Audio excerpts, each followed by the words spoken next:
Good morning. I'm Tim Neubauer, and welcome to Safety Unlocked, the morning podcast. I'm Craig Edwards. And I'm Dave Bittner. On today's episode, we're going to be discussing discipline as it relates to safety. We will go over the Exceed Safety Calendar. I think there's a little bit of lead in it, and the Consumer Safety Recall List. Craig, what's happening this week? So you're correct. It's time to get the lead out. Dave, do your drum roll, right? So it's National Lead Poisoning Week. Lead's not been that big of a problem except in the environmental arena for remediation for a while. If you discount, well, that's a horrible way to say that, but if you leave out the lead pipe issue in Michigan, lead poisoning has pretty much fallen off the radar due to the fact that a lot of infrastructure was changed in the 70s and 80s to remove lead piping. We have a client right now that is doing some lead testing because of a concern that federal OSHA has targeted some, and the pun's coming, guys. They've targeted gun ranges and the environment, these indoor gun ranges. Dave, where's there it you go. from? There you have it. So he's concerned about it. So we're out using our industrial hygiene staff and doing some lead testing to see if the employees of the gun range are exposed to lead. That's a ventilation thing usually at gun ranges. Right. There's exposure, but ventilation's super duper important at a gun range because of airborne dust. Much smaller than drinking water for everybody in a community, but still out there. It's still a fact. But you had to do some lead remediation at your house, didn't you? Because you have an old house. I did. Lead paint is a big thing. I have a 100-year-old house, and I spent the better part of 5 years removing. There is not one speck of lead paint in the exterior of the house. I cannot say that for the interior. We're in the 80 to 90 percentile, where if it was a dimensional board, it was removed and replaced with a board that was not coated in lead paint from the 20s, 30s, 40s, 50s, 60s, 70s. But I was very fortunate, for those of you who are old home buffs, I was very fortunate in that they put wallpaper on originally in the 1920s, and then they painted over it, and then they put wallpaper on it, and then they painted over it, and then they put wallpaper, and then painted over it, painted over it, painted over it. So all those beautiful plaster walls, when I began removing the wallpaper and I was able to get right down to the bare plaster, it wasn't like I had to sand my walls. That first coat of wallpaper was the barrier, but it's still there. And this is certainly, I'm not trying to make light of this situation, but my grandchildren know that there's a rule that there's lead in Papa's house, so you can't lick or chew on the windowsills. That is the rule. That is our administrative control. Yeah, so when I was a younger man and was in college, and we learned about the medical monitoring requirements for people who worked in the lead remediation world, blood lead level. It took me about 2 years to finally be able to say that in one go. So there was alcohol involved in the beginning. Just Nah. Well, could have, maybe. I don't know. So recalls, excuse me. Polaris is in the news again. Polaris recalls the RZR Pro XP, Pro XP4, Razor XP, and XP4 recreational off-road vehicles due to crash hazards.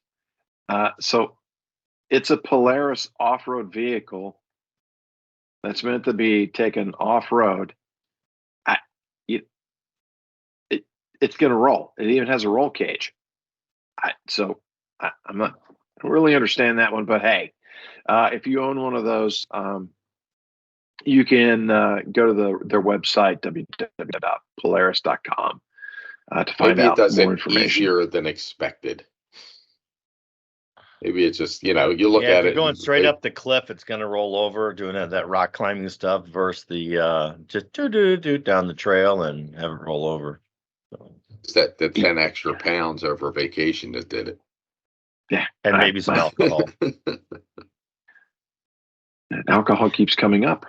Thomas and Friends Wooden Railway troublesome truck and crates and troublesome truck and paint recalled by Fisher Price due to choking and magnet ingestion hazards.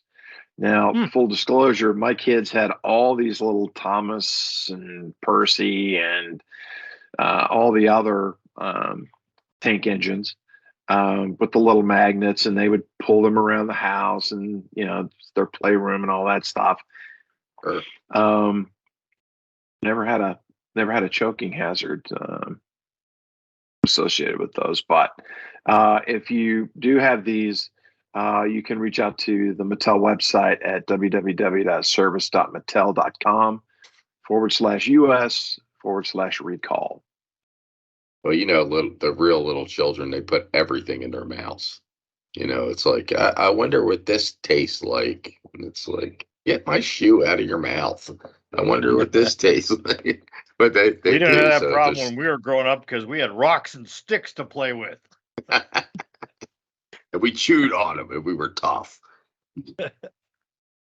Hey guys, I want to point out, not in our calendar today, I am in Nolens, Louisiana today at the National Safety Congress, Council's Congress and Expo, where I'll be giving a presentation today on immersive training in the metaverse. And we've talked about training in different ways, but I wanted to point that out. If you are in Nolens this week at the convention, please feel free to reach out to me. I'll be here for most of the week, but I'll be speaking tonight, which is Monday, this afternoon at the convention. So just FYI on there, shameless plug. Come heckle me. You don't want to be all lonely.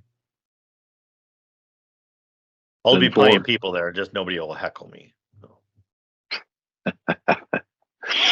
All right. So today's topic is the role of discipline in a safety culture.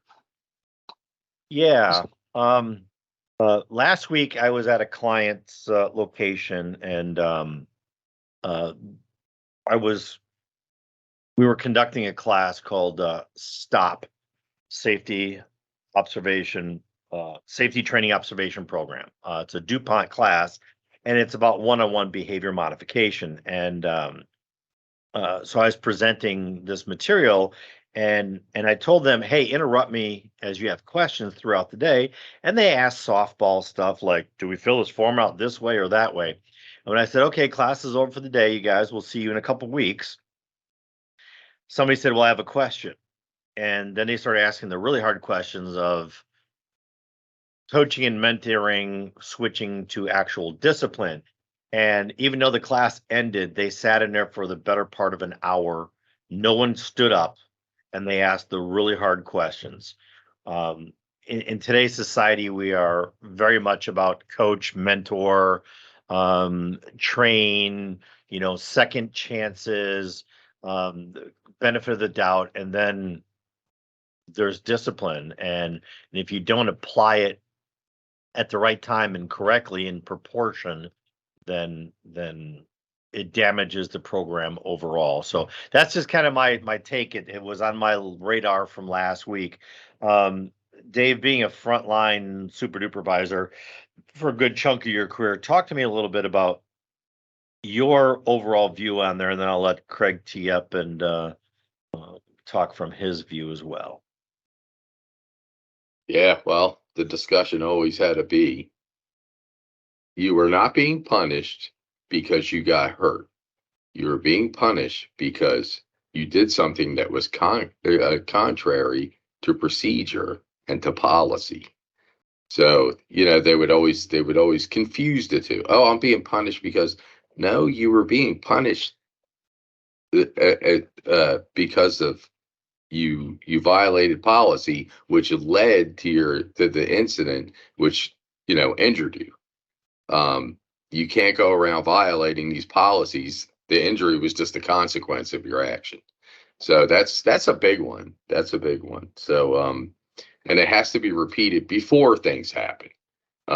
Intermittently, you have to talk about, this is why we have these administrative controls here.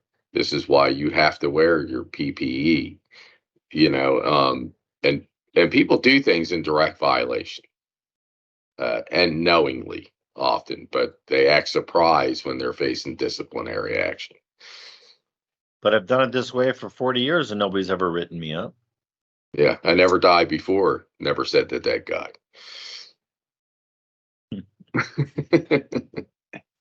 So, and maybe bring up a good point, and Tim, you kind of echoed that with, I've done it for 40 years, no one's ever written me up.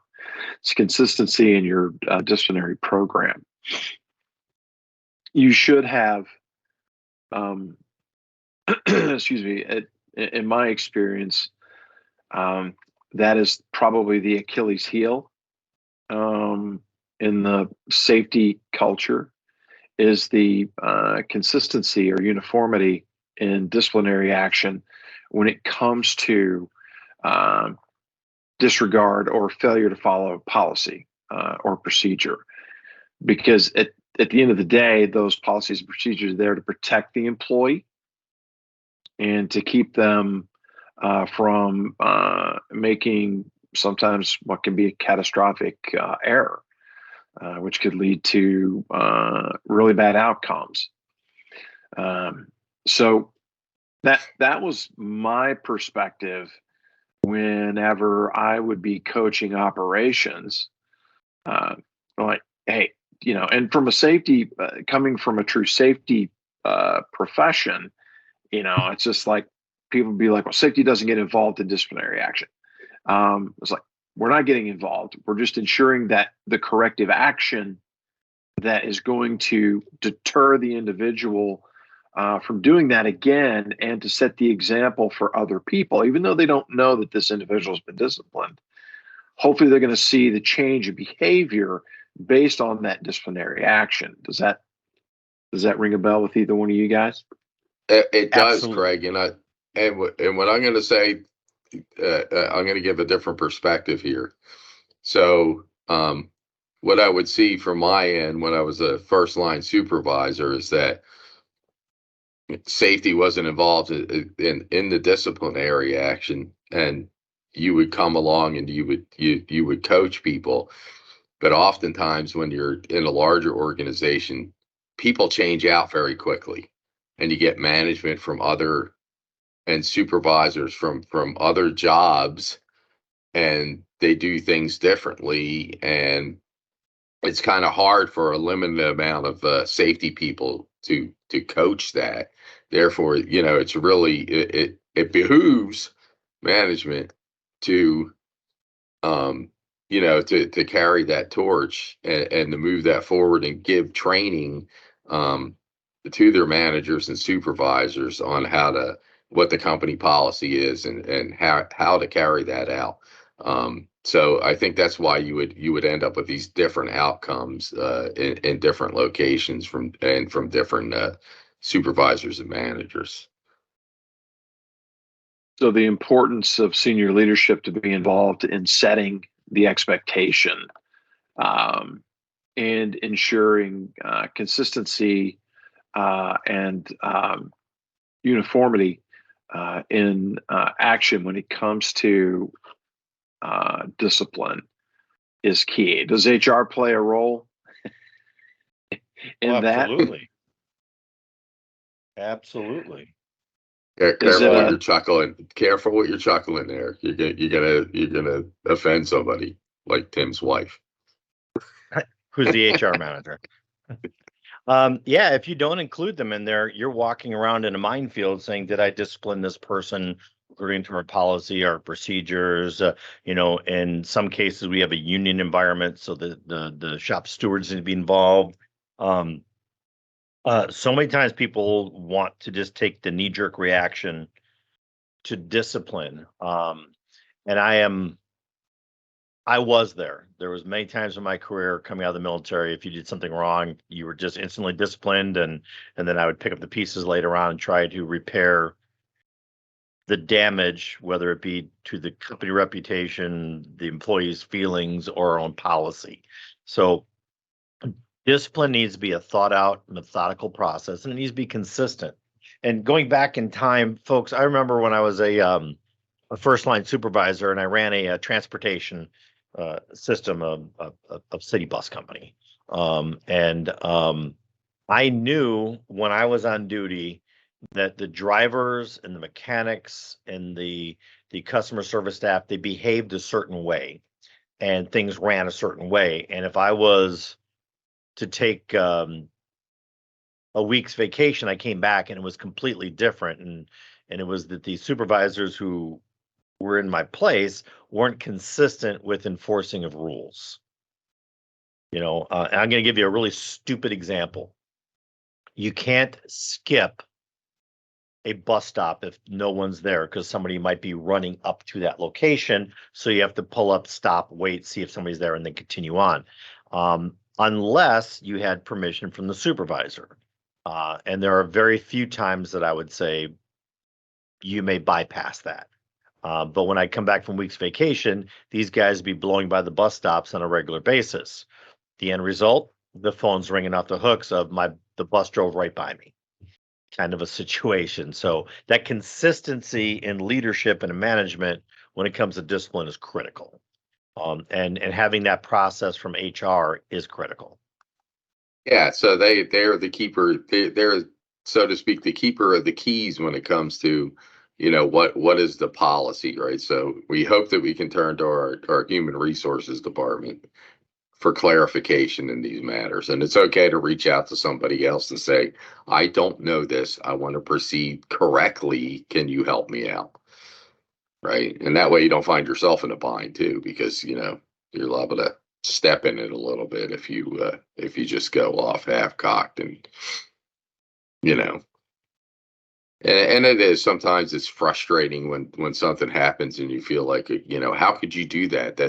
That was so obvious, and now you're hurt, and it's not meant to dig on the person. It's just a frustrating situation for everyone. Or there's a delay in discipline, and people think they got away with it. And to Craig's point, the inconsistency. So, you have to have a human resources department that is a united front, that they give the same information across the board. They can't falter. It has to be, that's another area where you can lose that consistency, right? Correct. And you have to be on the same page with not only with HR, but operations and safety. If you're not, then employees can see that. They can see that there's, for lack of a better term, dissension in the ranks, right? And you have one part is saying, hey, we've always been consistent in the disciplinary action for this particular violation. And then ops is like, well, maybe we need to relook at that. And HR is like going, well, I don't know that we can actually do that. Even if you've been consistently doing that. So sometimes there's inconsistency within the people who need to be consistent. So we've talked about, discipline as it pertains to like violation of policy, where someone gets a write-up or someone gets, for lack of a better term, minor discipline. Let's talk about zero tolerance and when that would be applicable. Sometimes zero tolerance is applied to me. I guess I should preface saying zero tolerance for me is something that kill you and kill you quickly. So, for instance, not wearing safety glasses is not going to kill you, could make you instantly blind. And I get where companies would say, not wearing safety glasses when you're doing certain operations, zero tolerance, I'm going to terminate or have an escalated thing. But I think that the more zero tolerance we have, the more we water down the event, because I'm not going to, as a manager, I shouldn't say I'm going to have a real hard time firing somebody who has made a fairly minor mistake of not wearing their safety glasses in a very critical operation. So we need to be careful applying zero tolerance to stuff. But I'm certainly, that is my perspective, and that does not make it correct. It just makes it my perspective. Now, things like horseplay that can lead to injury, I think it's applicable there. And Craig and I know of an incident where one employee was playing with a sharp object, and through the action, they both lowered their hands at the same time, and one got severely cut. And that was a zero tolerance incident right there, because the employee should not have been playing with the sharp instrument. And it's nothing to joke around with. And it was unintentional and coincidental, but nonetheless, it was horseplay, and it was dangerous, and it led to some kind of serious injury. Luckily the other employee was fine in the end, got stitches and moved on with his life. But unfortunately for the other employee, that was a total error in judgment that led to termination. Wow. So most typically, in my experience, where zero tolerance is discussed, is fatality prevention programs, right? So lockout, tagout, machine guarding, electrical safety, things along those lines, confined space entry. Those where someone can, as Tim alluded to, can kill you and kill you quickly, where someone violates the company policy or procedure on how to safely de-energize and secure electrical or equipment that is still energized, entering a confined space without properly verifying that there's actually a sustainable atmosphere, or a breathable atmosphere, inside the space, and going through your checks through your permit system to ensure that you can actually enter that space, or removing machine guarding while a piece of equipment is energized or is in operation. Those are the kinds of zero tolerance in my mind, or the types of infractions in my mind that should be zero tolerance, where someone can, and I have seen, I don't know, Dave, if you ever saw these, but I've seen where people had removed machine guarding and gotten entrapped in equipment, a specific piece of equipment at a place you used to work. All because there was something that they saw on that piece of equipment that they thought they could grab real quick, and the guarding had been removed. Got the hand in there, and I'd never seen a human body or human body part contort in that manner. The individual was trapped for about 35 minutes because they couldn't release the tension on the belt, and they had to have someone come and cut it.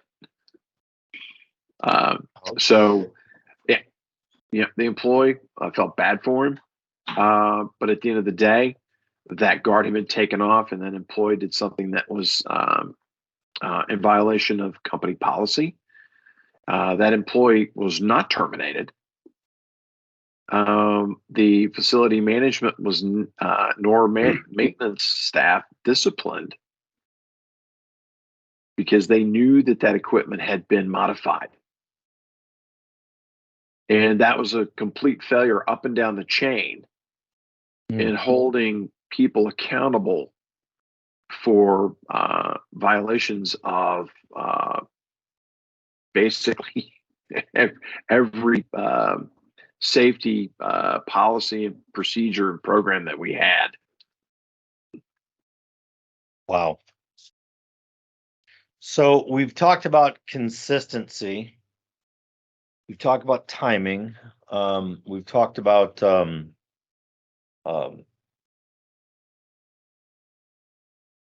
immediate response of the zero tolerance. Is there anything else we need to discuss on discipline from our level here today? Have a codified, have a policy, and live by that policy. I can't stress that enough. Yeah, So knowing be what consistent. your rules are. Mm-hmm. Mm-hmm. Yeah. First line supervisors, be consistent with your message, right? And make sure your message is in line with the managers above you, all the way up to whatever the highest level is, right? Coming down. Know your policies. Don't just go spouting off something you're not sure about, because when that incident happens, and one will happen, you want to make sure that your ducks are in a row, so you don't discipline somebody who should not be disciplined, and vice versa, right? That you're carrying out discipline in an appropriate manner. Excellent conversation today.